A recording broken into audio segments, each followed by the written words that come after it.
అందరికీ నమస్తే.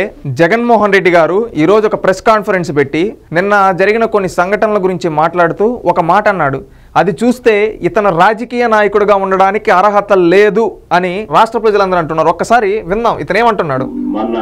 మన అభిమానస్తుడై నెక్స్ట్ టీడీపీ ప్రభుత్వంలో టీడీపీ వాళ్ళను రప్ప ఏం జాతరలోది గంగమ్మ జాతరలో ఏం లేని పొట్టేలు తల నరికినట్ట రప్ప మంచిది.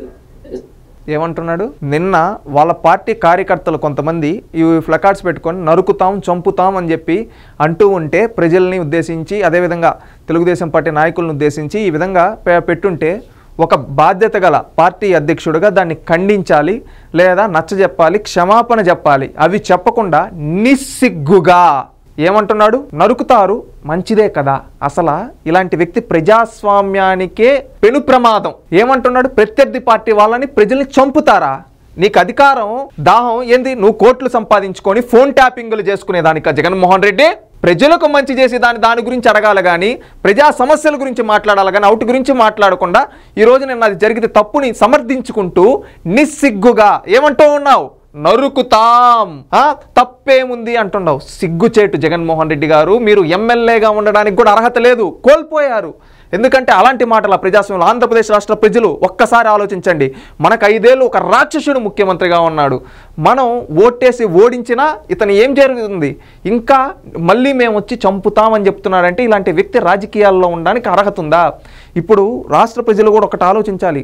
మనం రాష్ట్ర విభజన జరిగింది, ఆనాడు చంద్రబాబు నాయుడు గారు అభివృద్ధి చేశారు, రాజధాని నిర్మాణం కోసం చేశారు, కేంద్ర నుంచి అనేక విద్యా సంస్థలు అదేవిధంగా పరిశ్రమలు ఇవన్నీ తీసుకొని వచ్చి రాష్ట్రాన్ని అభివృద్ధి చేస్తూ మన యువతని ఒక మంచి స్థానంలో ఉంచాలి. మన వాళ్ళు ఇక్కడ రాష్ట్రంలోని పేదరికం నిర్మూలన జరగాలంటే అది విద్యతో మాత్రమే సాధ్యం. వాళ్ళని మంచి పాఠశాల, వాళ్ళకి మంచి స్టాండర్డ్స్ ఇవ్వాలి.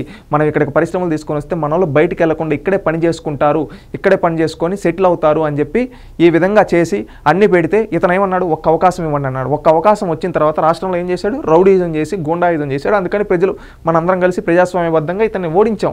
ఓడిస్తే ఇతను ఓడిపోయిన తర్వాత జరిగిన తప్పుల నుంచి సరిదిద్దుకొని అవును చంద్రబాబు నాయుడు గారు అభివృద్ధి చేశారు, మనం రౌడీజం గుండాయుధం చేశాం కాబట్టి మన ప్రజలు ఓడించారు. రేపు ఇప్పుడు కూడా చంద్రబాబు నాయుడు అభివృద్ధి చేస్తున్నాడు, మనం అభివృద్ధితో పోటీ పడతామని చెప్పి ఓట్లు అడగాలి.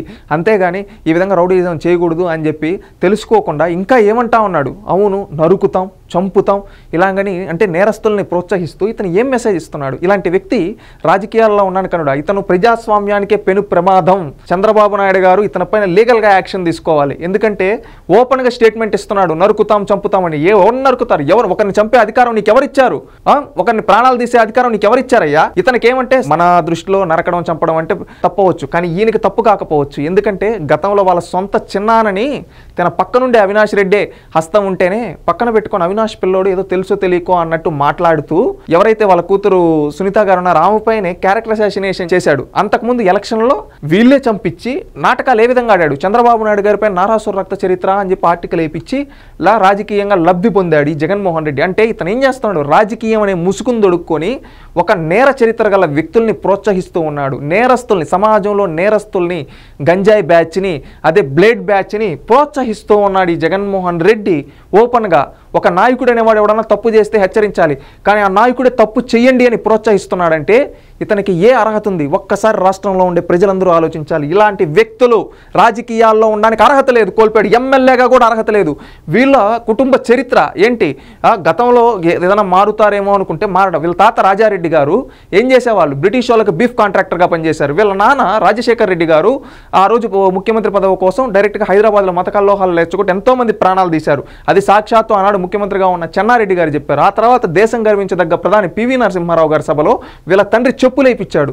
ఈయన కూడా రాష్ట్రం ఎప్పుడన్నా అభివృద్ధి దశలో వెళ్తా ఉంటే law and order issues create చేసేవాడు. ఈవెన్ 2014 నుంచి 19 వరకు ఒక కులం పైన విషం జిమ్మి చంద్రబాబు నాయుడు గారి కులం అంటగట్టి చేశాడు. మళ్ళీ వచ్చి ఆ రోజు వైజాగ్లో సమ్మిట్ జరిగి కంపెనీలు వస్తూ ఉంటే అక్కడికి వెళ్ళి కావాలనే law and order issue create చేశాడు. ఈ రోజు కూడా రాష్ట్రం ఒక సెటరైట్ అయ్యి అప్పుల నుంచి బయటపడుతూ కొంచెం రాష్ట్రం సంక్షేమ కార్యక్రమాలు జరుగుతూ అటు అభివృద్ధి కార్యక్రమాలు జరుగుతూ సంస్కరణలు తీసుకొని ముందుకెళ్తూ ఉంటే ఈ రోజు law and order issues create చేసే విధంగా ఇతను మాట్లాడుతూ ఉన్నాడు. ఇతని మాటలు ఉన్నాయి.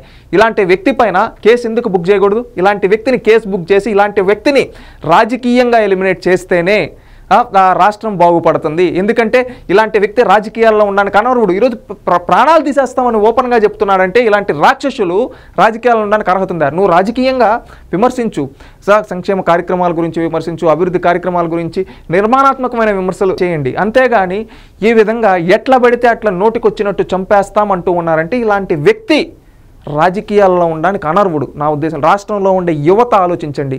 మీ చేత కంప్యూటర్లో పట్టించి మీరు ఒక మంచి సంపాదన వచ్చి మీ కుటుంబాన్ని బాగు చేసి చూపించే నాయకుడు కావాలా? మీ చేత కత్తులు పట్టించి మీకు గంజాయి అలవాటు చేసి మీ జీవితాలు నిర్వీర్యం చేసే నాయకుడు కావాలా? ఒక్కసారి ఆలోచించండి. ఇప్పుడు జగన్మోహన్ రెడ్డికి సమర్థించే వాళ్ళు కూడా ఒక్కసారి ఇలాంటి మాటలు మాట్లాడేది ప్రజాస్వామ్యంలో ఒక్కసారి ఆలోచించండి. ఈ వ్యక్తే అధికారంలో రేపు వైఎస్ఆర్సీపీ వాళ్ళకన్నా సొంత చిన్నాన్న చావునే రాజకీయంగా వాడుకుని చంపినోని పక్కన పెట్టుకున్నాడు. మీ వాళ్ళని పావుల్లా వాడుకుంటున్నాడు. అది కూడా వైఎస్ఆర్సీపీ కార్యకర్తలు ఆలోచించాలి. ఎందుకంటే రాజకీయాలు శాశ్వతం కాదు, రాష్ట్రం శాశ్వతం, అభివృద్ధి శాశ్వతం, సంక్షేమ కార్యక్రమాలు శాశ్వతం, చేసిన మంచి శాశ్వతం. అంతేగాని ఒకరినొకరు నరుక్కుంటూ పో అంటే ఎవరు మిగులుతారు? అందరూ కత్తిపట్టి నరుక్కుంటే ఎవడు మిగులుతారు లాస్ట్కి భూమి పైన? ఒక్కసారి ఆలోచించండి.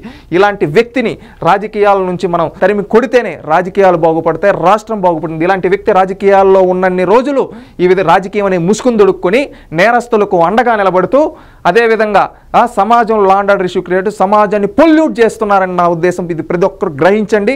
ఇలాంటి వ్యక్తిని రాజకీయంగా భూస్థాపితం చేద్దాం.